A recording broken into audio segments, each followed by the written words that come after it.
So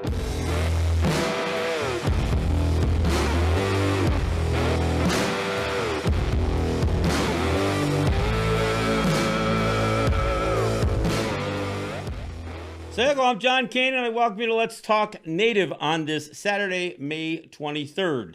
While this program may not provide a path to spiritual enlightenment, we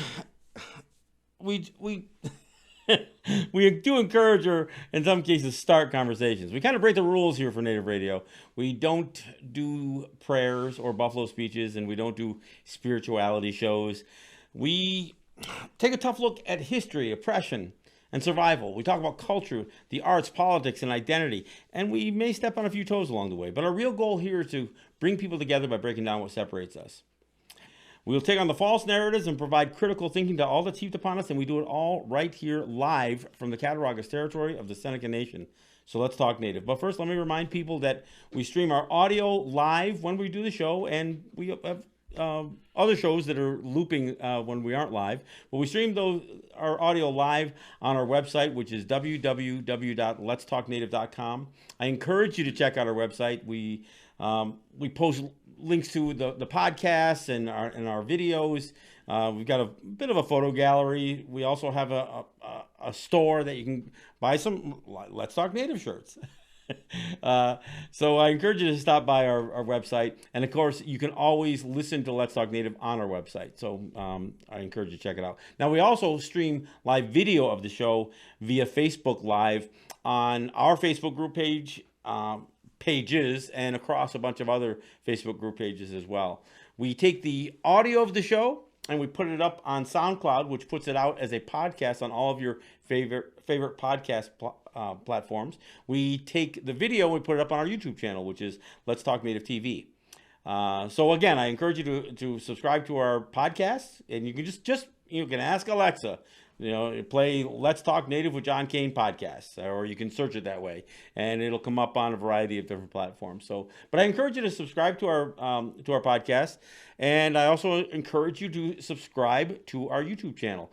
On our YouTube channel, you will not only see videos of the shows that we do here, both my New York show and the shows that I do, Let's Talk Native shows, but we also have our short form videos up there, and there's a bunch of them. There's and I've covered all kinds of topics from Columbus to mascot issues. Racism in Canada is the last one we did with This Is Canada.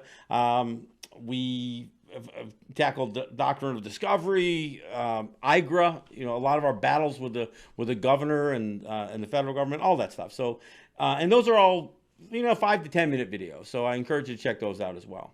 All right, let's get started. I'm John Kane. I am the show's host and producer. I'm joined here in studio by Jake Proud, who's managing our audio and our video. All right, as I have said in the promo, and game on. It looks like casinos are coming back. However you feel about it, and I'm not expressing my approval or my disapproval, but it is a fact that the native casinos are going to be opening up. I'm not. I actually haven't followed what the state gaming enterprise are doing, but the native casinos are going to open up soon. Oneida has said that they will be opening up their facilities by June 10th. And the Seneca Nation President Ricky Armstrong, in his last address, basically said they are right now going through all of the protocols, safety protocols, to open up their gaming, Class 2 and Class 3 gaming facilities within the next couple of weeks. So now I also will say, and I'm glad it's been worded this way, but both from, and I don't know about what's happening up in St. Regis, but as far as the Oneidas and the Senecas are concerned, they haven't pinned their opening on state approval. And I'm glad. I mean, look, whether they parallel what the state's doing on their reopening the state or not, I'm glad at least they're asserting that they're doing it based on their analysis of safety protocols and that kind of stuff. Whether anybody believes it or not is another issue altogether. But I'm glad we don't have native so-called leaders suggesting, well, we're waiting for the state to let us open. There's just there's a wording. I mean, and it gets into a little bit of what I did my show in New York on when actually the last show I did here about cognitive dissonance. There's a sense that we know that we have the right to do certain things. We know there are certain things that are consistent with our culture, and yet we still behave in a way that puts our own identity second to either state approval or federal approval, U.S. citizenship or state residency, all that stuff. So again, I'm encouraged to at least hear the announcements from Oneida and from Seneca Territory that suggest they are doing their analysis and they're basing their decisions on when to open and how to open on their own protocols, not something being mandated by Trump or Cuomo or anybody else. So, I mean, among the questions that has to be asked is it appropriate? Is it appropriate to open up? When we talk about essential services, there's a lot of debate on what is an essential service. I mean, even this ongoing debate over whether church should be considered an essential service or not. And this is playing out big time in the battles between Trump and governors who are still advising against having congregations of more than 10 people at a time. Well, it's a little hard to hold a full-blown church jamboree if you can only have 10 people there. So there's this debate going on, and then who makes that call? Is the president is suggesting that he will override states if they don't open up churches immediately, is what he was saying. Of course, then he backed away from that quite a bit. So I mean, you've got this debate on what is essential. Now, is gaming essential? Well, I guess you got to ask essential to who. I go back to what I've talked about a couple of times in the show already. There is no question that the Seneca Nation, and this is true for the Oneidas and probably true up in Akwesasne for the St. Regis tribe. They need the gaming revenue. It is their means of public finance. It's how they pay for everything. I mean, the Seneca Nation is, I know more about what percentage or how big a factor gaming revenue plays in everything that is Seneca Nation, and I know it has been a huge hit to take that gaming revenue away for a couple of months, and so it's gonna be interesting to see how it rebounds. So there's a question that we have to ask as Native people, and then as potential patrons or people who are poised like myself to defend the actions of Native peoples and Native territories. What's the sense for opening up casinos at this time? I know the Seneca Nation needs the revenue. It is such a huge part of what they fund everything out of is that gaming revenue. So it's an essential service as far as the Seneca Nation is concerned. Now, is it essential? Is it an essential service to the public? Well, obviously that's debatable. Now, so there's a question of what protocols can you put in place to make the casino safer? I mean, can you space the machines apart? Can you partition the seating? And these are all things that I've heard, heard the possibility. Now, look, if you could sit within 6 feet of somebody if that's your family member that you came from your home together with. So I guess there's the potential for doing that. But whether it's table games or slot machines or whatever else, can they configure the player experience in such a way that that people are not gonna get sick or pick up this virus from a casino? Will masks be mandatory for people to come in? We assume so.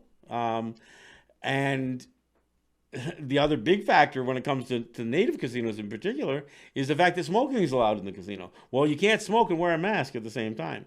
So will masks or will smoking be eliminated in the casinos for the time being? These are all questions, and I don't know the answers to them. I haven't gained any insight about what the Seneca Nation or anybody else is doing. I know that the casinos are set up so they can have smoke-free areas, and they have areas. Most of the gaming floors in Native casinos do allow smoking.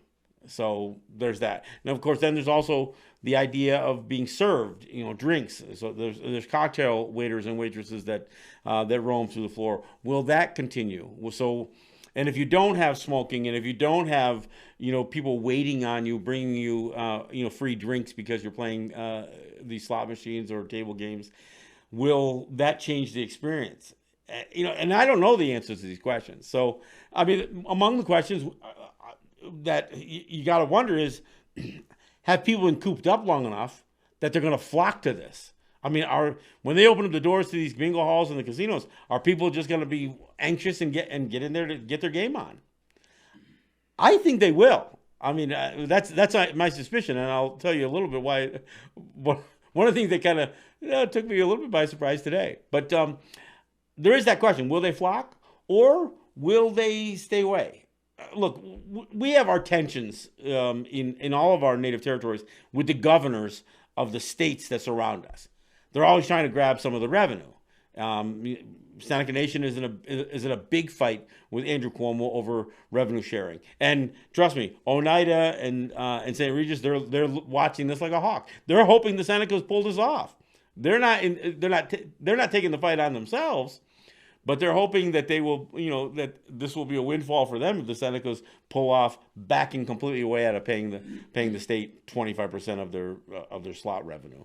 So, I mean, there's that. There's the tension that we have with the state, and then that tension with the state then trickles down to some of the tensions that we have with certain people, like Niagara Falls. I mean, every problem that Niagara Falls has, the last mayor and frankly, I'm hearing the buzz now with the current administration that it's the Seneca's fault. That the Senecas have to pay up, and that's the only way that Niagara Falls is economically viable. Nothing seems to be economically viable now, so who the hell knows what this all means. So, but again, you get an animosity or a resentment that starts to come out of some of the constituencies of these municipalities or the state.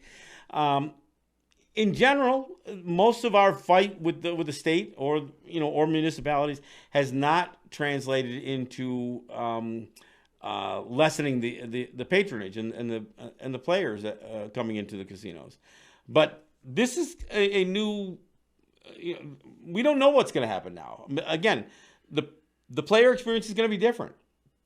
Whether it's bingo halls and the Class 2 facilities, or whether it's the slot machines and the table games, it's going to probably play different. So whatever people were accustomed to, we get into this whole debate on whether the return to the old normal is what, for one thing, is that even what people want? I mean, I don't know. I mean, I know there's a lot of what was wrong with the United States prior to COVID-19. And there's, a lot of, right now, everybody's just longing for the way it was. And nobody's saying, no, how can we move forward and be better? And I don't know, maybe that's even one of the things to consider with native gaming. But that's going to be the big question. The big question is will people stay away because of safety concerns, because of our fight, with the states and the municipalities, and not really with the municipalities, but, the impact on the municipalities. Will people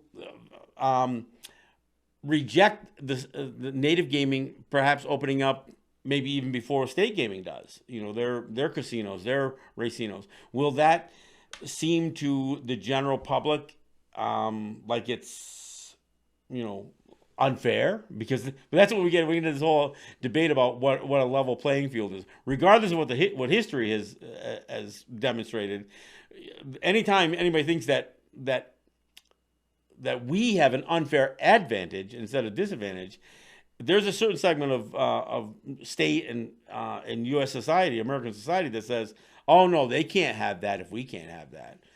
Well, they'll pass on all of the negatives that we experience as a result of American or state policy, but let us try to grab onto something that we can take use to our advantage, and there's a certain segment that will resent that. All right, I mentioned that one of the things that tells me people are longing so much for some return to what they could do before that they can't do now. And I'm not just talking about the church stuff. I'll give you a small example. And of course, this is more of native people than non-native people. One of my friends here on territory, Rhonda Paulus, who sets up and does a food tent at a variety of venues. On occasion, she'll set up down at one of RJE's other facilities called Crossroads. So she set up today and sold out of food sold out of everything she had within a couple hours. She started actually selling the food before she had announced that she would open up, and the people flocked there. The parking lot was full. You'd swear they were giving something away. So there's a part of me that says, look, there are people that are so longing for a return to what, like those kinds of things. It gave me a good indication on how people are just waiting to do some things.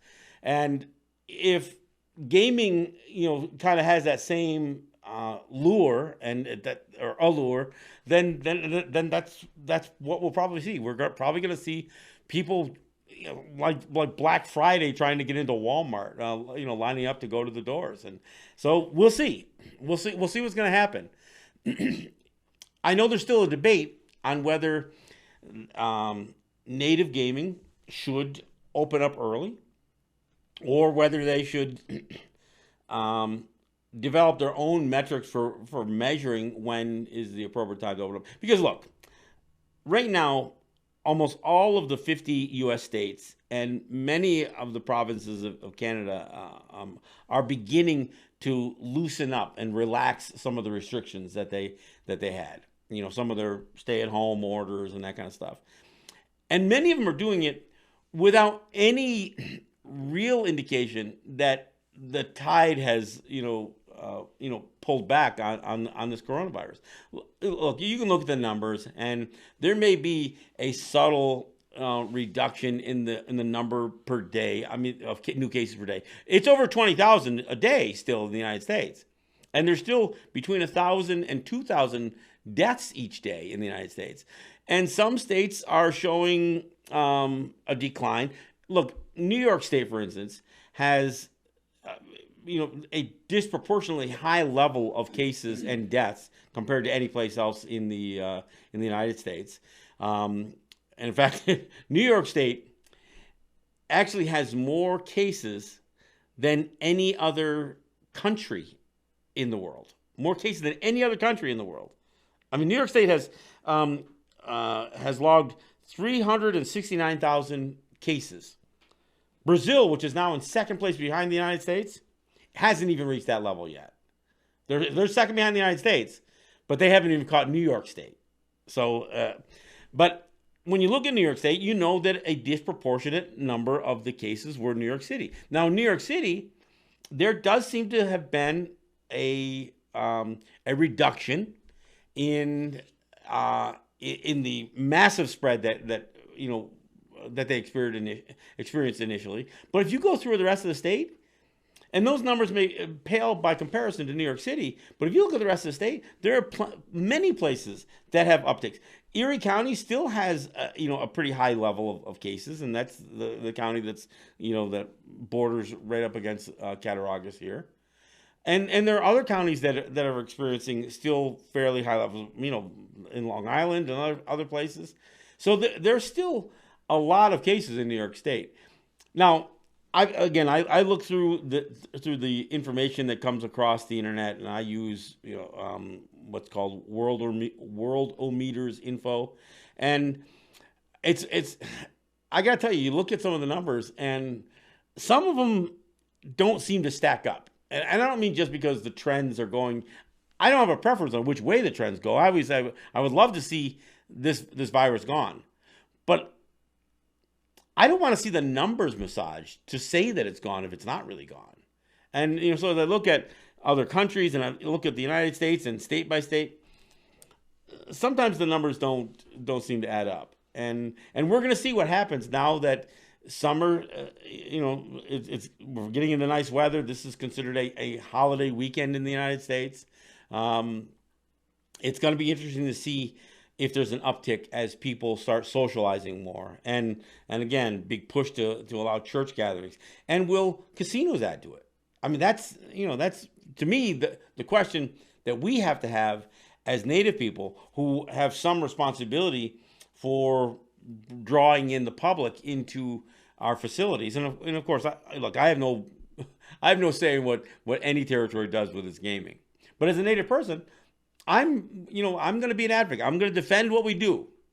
But I also have to agree with it. And I'm still not sure yet. Like I said, I know the revenue is sorely needed. And I want to be clear here. It's different for Native territories than for municipalities who are going to get bailed out from the state or the federal government. It's different for states and that can come up with other means for producing public finance. The United States, they can just print more money. They just go into a higher and higher deficit. Well, Native territories don't have that luxury. They can't borrow money to fund themselves. They can't carry debt year to year. So they have to produce the revenue to afford and to pay for the services that they provide. So it's not the same for the Seneca Nation or the Oneidas or Mohawks or any place else. They don't have the same situation that municipalities and states and the federal government has. They have other means to carry them when a crisis hits. I'll tell you one place that the Seneca Nation has a pot of money sitting there, and that, again, it gets back to the fight with New York State. The Seneca Nation has $500 million sitting in accounts in case they have to pay the state, in case they ultimately lose. And well, I take it back. Somebody else could decide when they lose, but until the Seneca Nation says they lose, until they pay up the money, they're still fighting the state. And so that's $500 million that they have sitting in accounts. And no matter how much they need it, the question is, can they access it? And to me, I'd have told the state, the pound salt, say, look, we've got to look after our own. We'll worry about having to pay you if we ever decide we have to pay you when that time comes. In the meantime, we've got to take care of our own people. I'm not saying that's the position the Seneca Nation has taken. That would be the position that I would take if I were in that spot. But look, I know everybody has to balance what these relationships are going to look like with the state and the federal government, and in spite of the fact that these entities are oftentimes our enemy in this. And the state is the enemy when it comes to this gaming revenue battle. And you know what? The federal government isn't exactly our ally, even though they're the ones who should be enforcing federal law against the state, but they refuse to. So that makes them more of an ally to the state than it does to Native people. So, but again, where does this leave the Seneca Nation when it comes time to making this decision about when to open the doors and when not to open the doors? They made it clear they'll be opening them soon. And look, there are jobs at stake. But I heard a few people criticize. A few people said, "Well, how dare they send me back to work if it's still not safe?"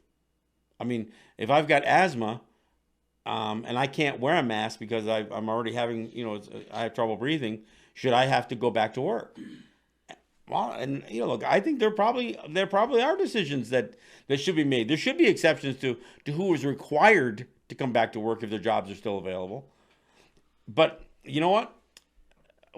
In the absence of calling anything a new normal, we don't know how long a strict set of protocols for any of these venues, whether it's churches, bars, casinos, theaters, what's it going to look like? And for how long will it look like that?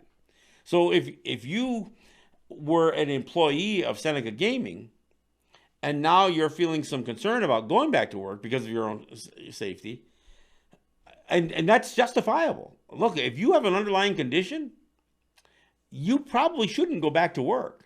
And I don't know what that's going to mean in terms of unemployment insurance. I mean, if I know things have changed when you apply for unemployment benefits. You don't have to prove that you went looking for a job, but that's going to change pretty soon. Because trust me, the state and federal government, they're going to do everything they can to get out of making these payments when they can.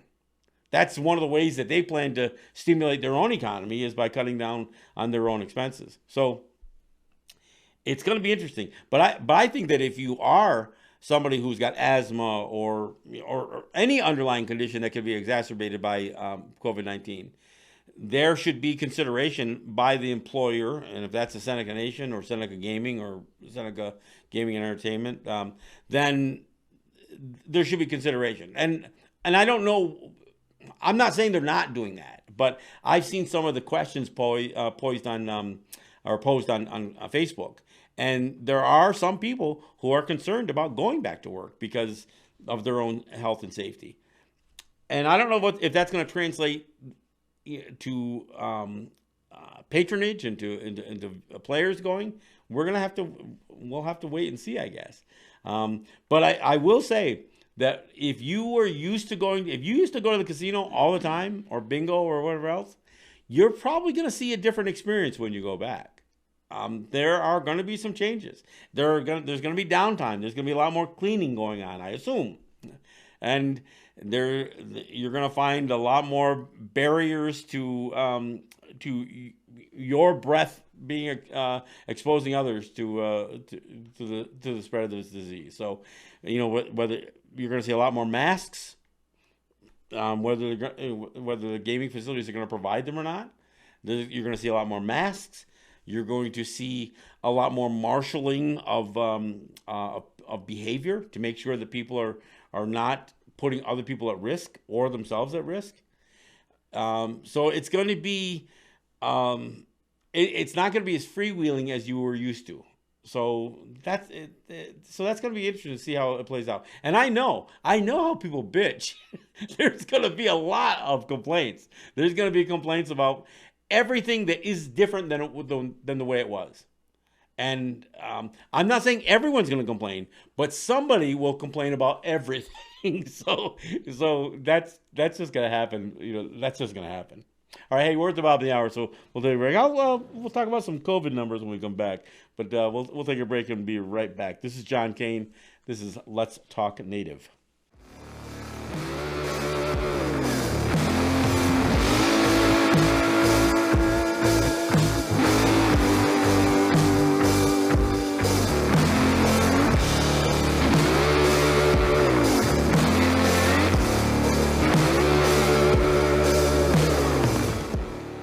All right, thanks for coming back. This is John Kane. This is Let's Talk Native.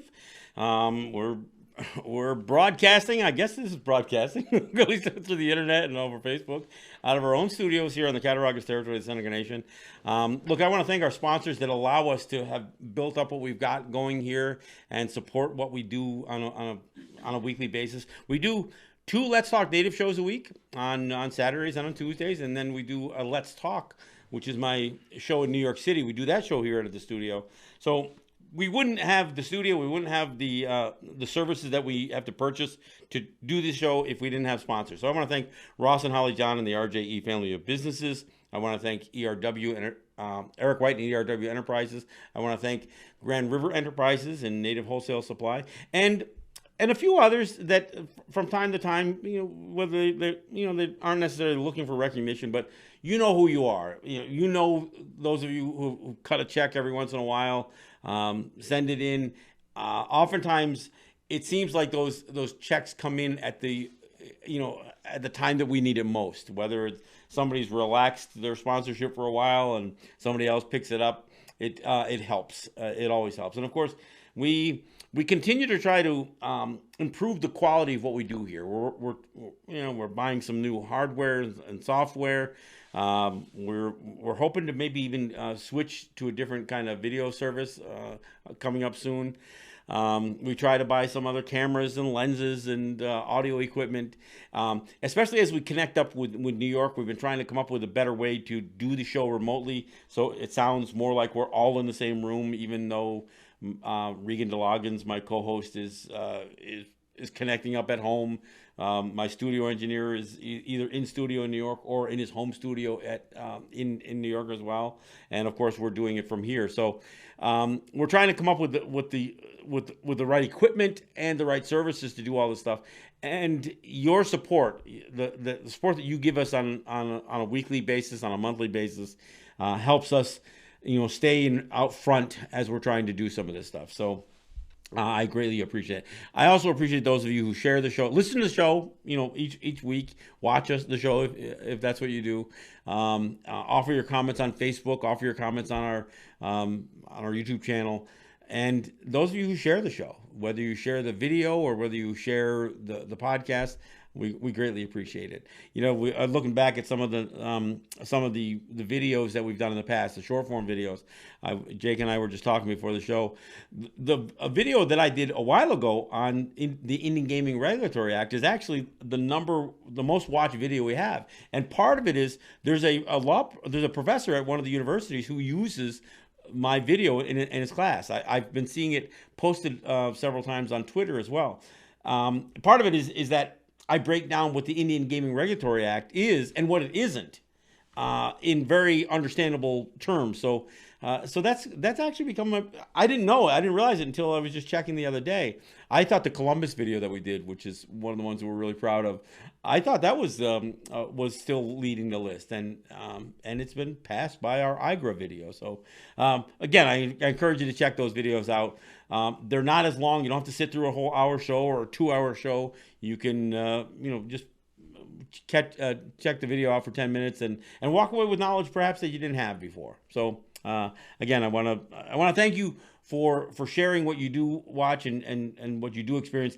And more importantly, I say this often, part of what we do here is to try to encourage and start conversations that we hope that you will take on after the show. What you listen here and your comments that you offer on Facebook, those are all great. But if you take something that I talked about, whether you agreed with me or not, and carry that conversation on with family members, with friends or acquaintances, it not only, I'm hoping to arm you with some information that will allow you and encourage you to have conversations, further conversations on these subjects. But if I pull that off, if you end up having a conversation based on something we've done here on the show, then I feel like the work that I'm doing is worthwhile. I think it's worthwhile anyway, but but that's why we do it. So again, I want to thank you for that.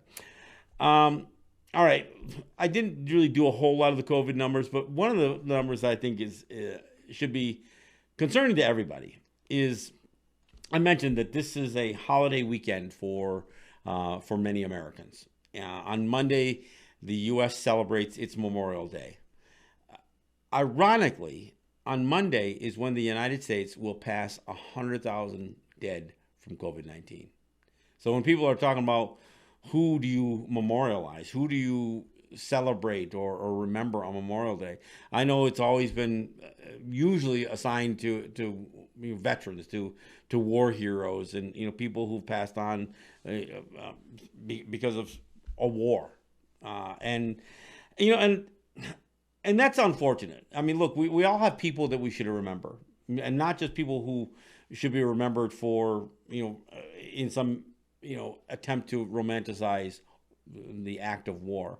We all have loved ones that we've passed. I just heard this just before airtime that I lost a good friend from out in Wisconsin, and I can't even really speak on it. But we all lose friends and acquaintances and relatives, loved ones, and whether you need a holiday to make that happen, to be the day that you remember these things or not.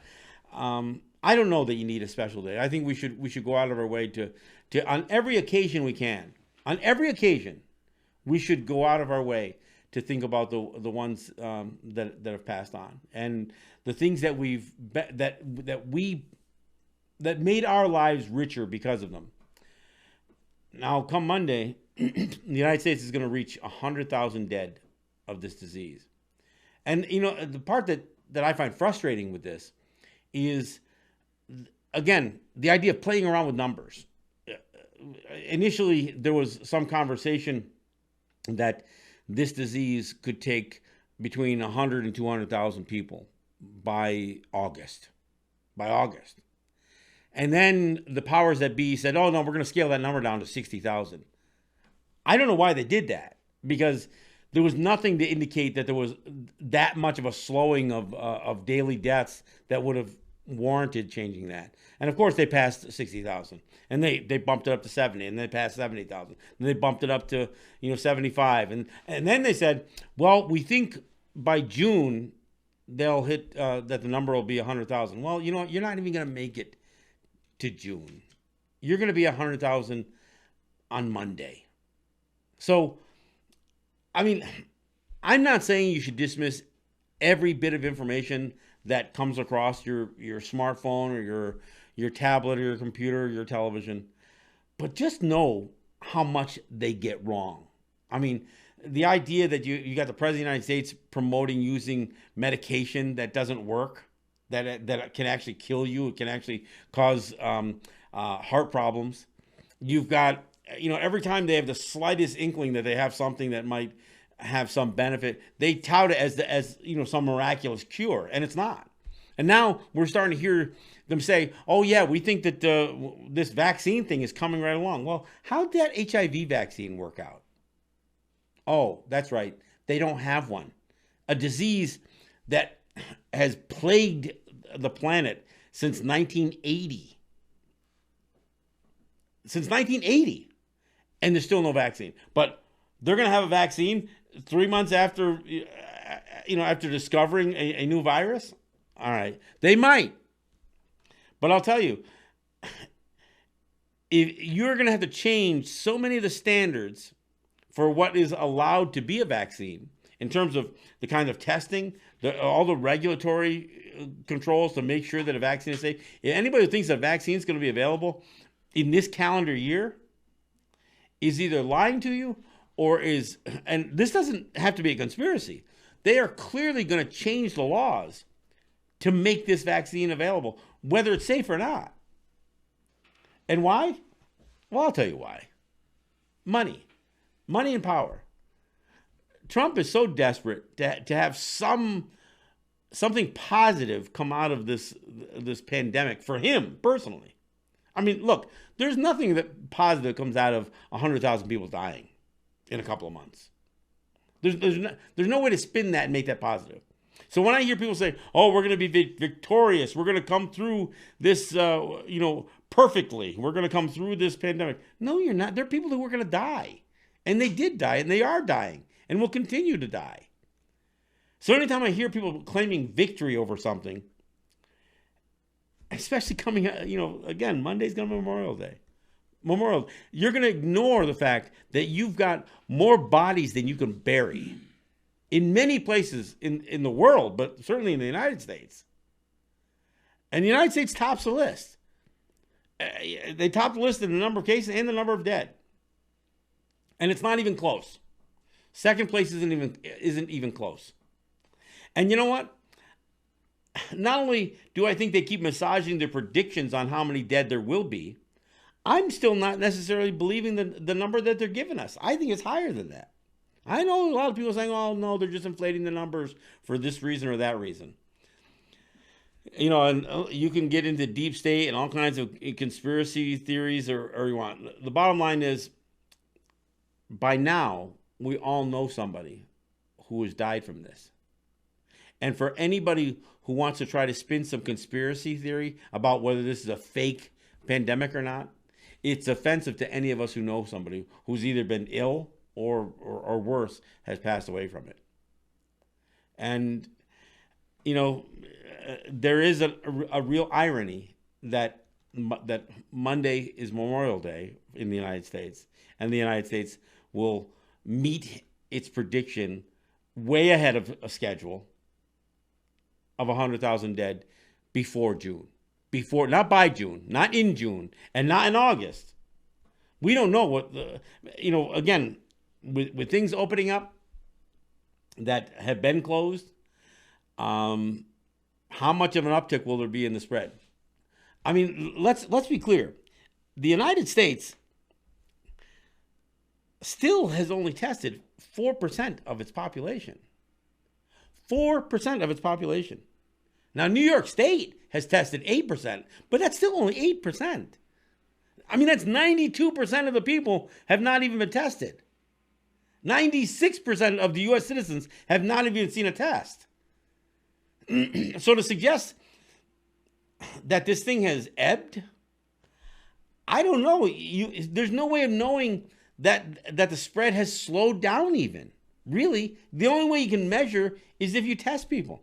And the testing, the President of the United States is now discouraging testing.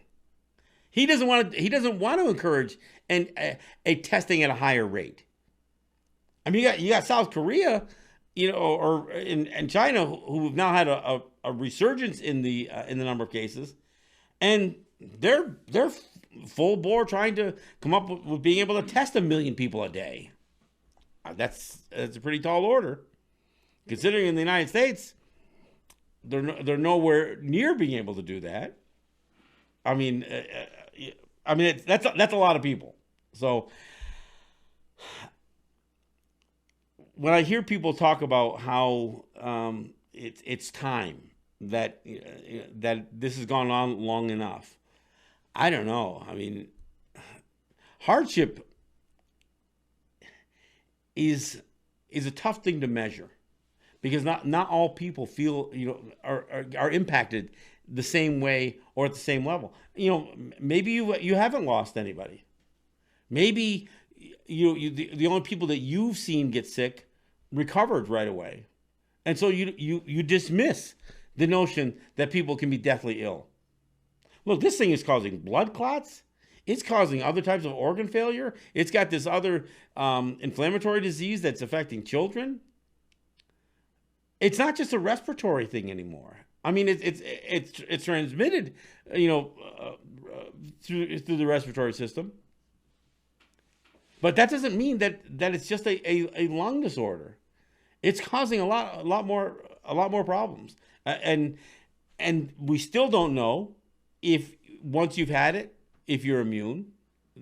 There's a lot of speculation, but some of the resurgence that has occurred in other places is because people who got it and recovered were able to get sick again.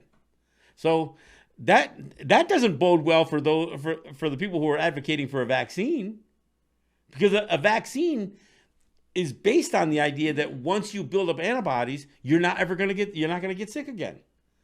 Well, right now, getting sick and recovering doesn't seem to have produced enough antibodies. I mean, having the full strength of the disease. So having a vaccination with a weakened version of COVID-19 producing enough antibodies to keep you from getting sick, it sure doesn't look good to me based on the information that's out there. And I know there's a lot of conflicting information that's out there. So anyway, that's my thoughts on where COVID-19 is. As I started the show, I talked about gaming. Now, one thing I also remind people, there are certain aspects of the casino enterprises that probably are not coming back right away. Concerts, for instance, shows. I don't know what the bar situation is going to be like. I mean, these casinos have entertainment, so they may not come back. The restaurant situation. I mean, they're talking about putting requirements on restaurants that they could only fill the restaurants to 50% of capacity. Most restaurants can't make they can't survive on 50% occupancy. And I don't know about, hotels. Look, I know for gaming, there's a lot of freebies that are given out, comps given out to players and that kind of stuff. But I'll tell you, if you're going to limit the seating, and especially if you're going to, of course, I'm talking about what the states are requiring or what the feds are recommending. I don't know what the Senecas are going to do, or the Oneidas, or the Mohawks. I don't know what they're going to do, but the likelihood is they're going to try to take the precautions they can that will allow them to open up what they can when they can. The question is, can they do so and generate enough revenue, enough income to justify being open? I know when you look at the Seneca Nation, they've got 3 Class 3 facilities one is more profitable than the other two. Two of them are pretty profitable. The other one, not so much. So the idea of opening up one without opening up the other two didn't make any, much sense. So it's going to be interesting to see. Part of what makes the one enterprise the Seneca Nation has more profitable is less overhead. They don't have a casino. It's the Buffalo Creek site. I don't know. Maybe the idea of scaling back on some of the amenities that that Allegheny and Niagara Falls has, so it can operate more in the same vein as Buffalo Creek, which means that they will eliminate stuff. So a lot of the luxury things that you had grown accustomed to, the hotels, the spas, the shows, maybe they go away. I don't know. It's going to be interesting to see how this plays out. But this is part of the challenge. We don't know what life is going to look like as COVID-19 continues. Because look, I'm not going to say what it's going to look like post-COVID-19, because there may not be a post-COVID-19. This is here. Wherever it came from, however it got to where it is, it may not ever go away. This may be something that becomes more relegated to a seasonal thing. But again, if you look at other models, the Spanish flu from 1918, 1919, the second wave of that was worse than the first. And then there was a third wave behind that. Then there were also complications, including things like Parkinson's disease, that came back for people who recovered. And there may be a direct correlation to the long-standing effects of having gotten these viruses and surviving them. There may be other complications down the road. It's hard to know that today while it's only 2 or 3 months old. We don't know what the long-term effects are going to be. So all those everybody's talking about surviving this thing and and claiming victory. You don't know not only do you not know the long-term effects of this disease, but you also don't know the long-term effect of some of the treatments. All of this hydroxychloroquine and what is it, remdesivir? No, I can't get the word out. But anyway, this other treatment that's supposed to possibly shorten the time that you're sick. Look, these things all have side effects, and some of these side effects are long term. The disease itself has other longer lasting impacts. So it's going to be we don't know. There may not ever be a post COVID-19. There's no post HIV. There's no post COVID HIV. It still is. It still is a disease. It's still out there. It's still impacting. Look, they have treatments now. But it's kind of a weird thing. I was just listening today on one of these medical shows. They're saying that people who are being treated for cancer and being treated for HIV have a lower incidence of catching this COVID-19 than they're lower. They are the lowest underlying condition folks, and so they don't know if it has something to do with the immune system actually being weaker. So the possibility that this may have some maybe supercharging immune systems that attack the body. There's all kinds of things that they just simply don't know. And so every day some new parallel or some new bits of information that correspond with other troubles. Look, my wife just last week went in for a pulmonary embolism, which is a blood clot in the lungs. This is causing blood clots throughout the body, and as those blood clots move, they can move directly into the lungs. So they can be the lung problems you can have can be embolisms. It may not be the lung function failing in the way that people are associating with this, the pneumonia-like symptoms and that kind of thing. There's just so much. And again, my point is there may not be a post-COVID-19, but there's going to be life going forward with COVID-19. We don't know what that's going to look like, but it's probably not going to look like it did before. And that may not be a terrible thing. Look, I'm one of the ones who was going to say, don't tell me that we need to return to the old normal, because the old normal sucked for a lot of people. And I'll tell you right now, racism didn't abate during COVID-19. So, I mean, police abuse, hell, they're even using COVID-19 to as the reason for abusing people, especially of color. If you're a white person jogging without a mask, you're probably not going to be interfered with. Jogging on the trails through Lower Manhattan, you're probably not going to be harassed by the cops. But if you're a black man walking on the street without a mask, those guys have been harassed by the New York City police, and not just in New York City, other places as well. So some of these things, the problems that we're having in native territories with outside law enforcement, some of that stuff continues. I know many of us don't want the old normal. We don't consider this the new normal, but there will be a new normal once we wrap our heads a little bit around what's going on and understand where our place has to be, what our behavior has to be. Look, I talk a lot about behavior and identity. From a native perspective, I talk about cognitive dissonance, this idea that we have behavior that doesn't match our belief systems. There's nothing inconsistent with our beliefs in changing certain behaviors because of safety concerns. So we're not going to create cognitive dissonance if we change. Perhaps we maintain a certain level of social distancing. We maintain a certain level of behavior that is safer for us. We shouldn't be tore up and stressed over that. And of course, I'll admit, for me, this hasn't been that stressful. These last 60, 80 days, they haven't been that stressful for me. My biggest concern, I haven't been able to spend as much time with my grandkids. But I managed to get my time in. But I don't. That's been the biggest change.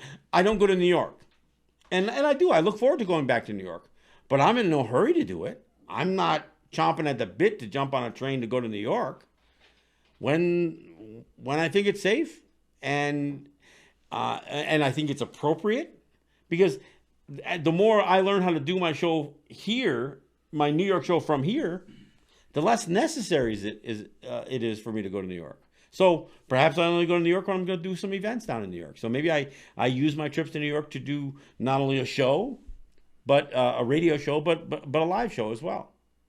That will probably be the new normal. This is not it. But I think anybody who's thinking that we can pretend that we're in a post-COVID-19 era now, or that we will see one by June or July or August, no. I think anybody who's or that it's going to change with a vaccine, I'm not sure. I'm not as optimistic as people who are trying to stimulate Wall Street or stimulate Trump votes or whatever else. No, I don't see it. I don't see it. So that's what we're all going to see going forward. But in the meantime, look, when the casinos open, when some of these other services open, whether it's dining or entertainment or whatever else, I just say be safe. Be as safe as you can. Look, there's going to be protocols put in place by the operators, by the restaurateurs, by the casino operators, by the theater operators, whatever. That's their protocols to avoid liability for the most part. But them avoiding liability doesn't mean that it avoids impacting your safety. We all have to take it upon ourselves. We all have to do what we need to do to remain safe. All those people complaining about wearing a mask and what an infringement it is upon their freedom. Look, I see people even complaining when they see somebody else wearing a mask. not even acknowledging that part of the reason to wear a mask isn't just to protect yourself, but it's to protect others and to encourage people to do that. So be safe. Be safe this week, be safe next week, and be safe whether you're sitting on a slot machine or a table game. But you do what you need to do to protect yourself, regardless of what anybody else is trying to say is the new safety protocols. You need to have your own. So, all right. Hey, I hate to say it, but by the time we come back here Tuesday, the death toll is going to be over 100,000. So it's going to be interesting to see how this plays out. We'll be back here on Tuesday, and we'll do it all again. This is John Kane. This is Let's Talk Native. Yahweh.